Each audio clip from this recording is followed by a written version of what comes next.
Frank Hill Music. Your DJ. This are my prayer to Almighty Jah. This are my prayer to Almighty Lord.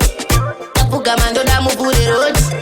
Namu ya kondiri zonge koti. Jali tamba tamba iminda shaya kuti dodi. Iri muri maliri de gandocha. Muri batuze iminde mbando da. Ishe chindi kene kera. Namu ya jo ya zondi tapsa noa.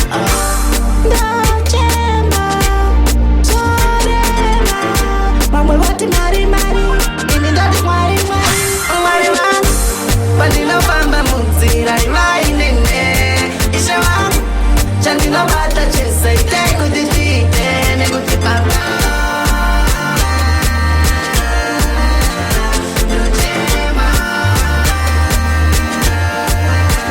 No one chano.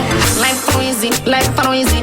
Iwe ta easy. Iwa inini. Namo yazondi kanga sema buti. Yazondi bika kondi kwati sasebi. Namo yazondi kona. Namo yazondi sabakona.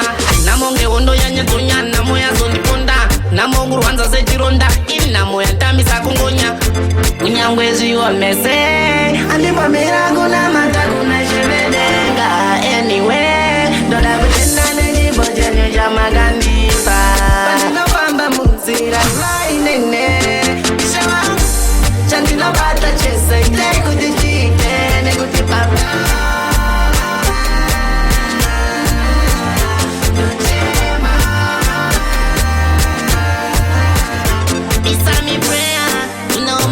Lord, tapuka mando damu pure road.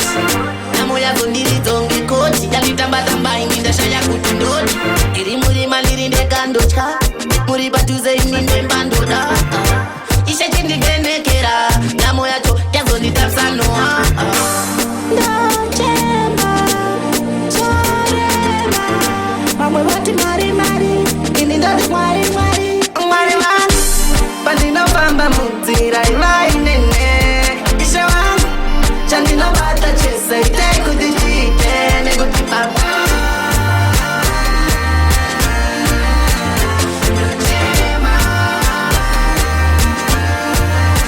No one chano. Life for easy. Iwe ta easy. Iwa inini. Namo yazondi kanga sema buti. Yazondi bika kondi kwati sasebi. Namo yazondi kona. Namo yazondi sabakona. Namo ngeondo yanyetunya. Namo yazondi ponda. Namo nguruanza sechironda. Inamo yantamisa kungonya. Unyangwezi wamese. Andipa mirago na mataku na shivedenga. Anyway. Doda kutenda neji bojene jamagani.